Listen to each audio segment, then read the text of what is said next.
Valentine's Day can be great, right? There's chocolate, maybe there's some free chocolate around the office. There are all these potentially yummy meals, but then there's the potential guilt that comes along with said feast. Not to mention, maybe you're indulging in a little vino tonight. Maybe you're having some steak and oysters with your special someone.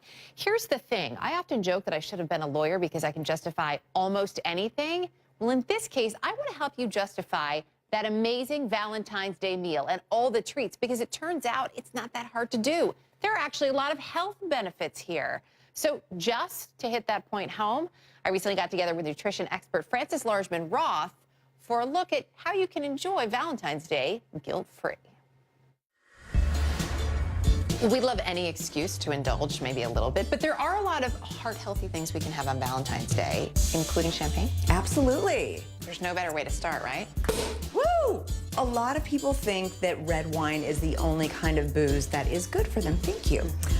But the alcohol itself is great for your ticker because it keeps your platelets from sticking together. So just the alcohol itself, whether it's coming from, cheers.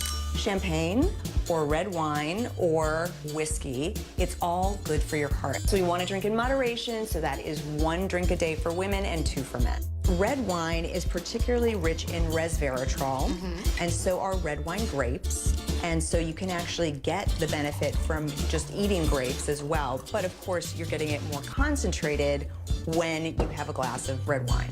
Cheers to that. Cheers to that.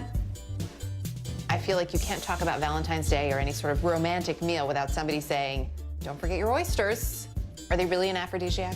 Well, they're not actually an aphrodisiac, but they're really, really rich in zinc, which is a mineral that's vital for sperm motility. So if you are in baby-making mode, they are a great thing to have on the menu.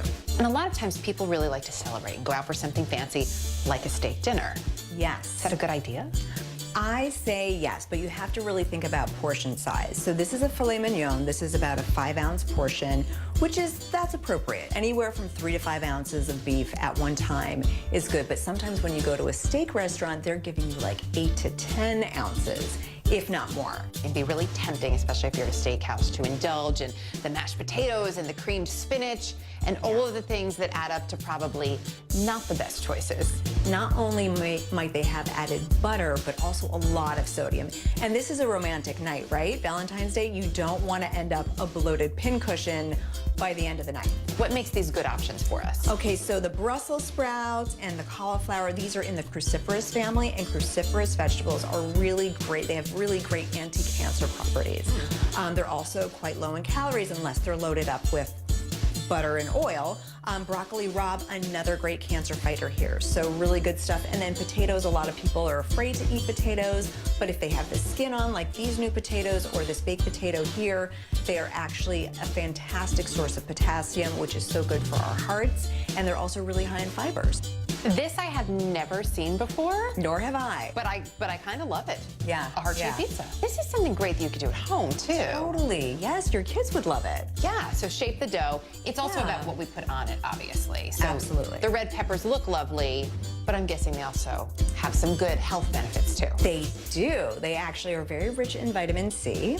And then we have spinach here, a great source of iron. And if you're not going to get iron from a steak or some other meat source, this is a great way to get it. My favorite part of Valentine's Day is all the chocolate. And chocolate's good for me. I know I have read that. It is very good for you, but you have to make sure when you're buying a chocolate bar that you're going for one that has at least 70% cacao. It's the cocoa flavonols that are in the chocolate that provide the health benefits. So good for brain health, good for heart health, and also good for athletic performance. A 1-ounce serving, which is an appropriate serving per day, would be this much chocolate. That's a lot of chocolate. Yeah. Not only do we talk about all kinds of food that so many of us love, but it's a great way to help us indulge and enjoy while also taking good care of our bodies. That's right.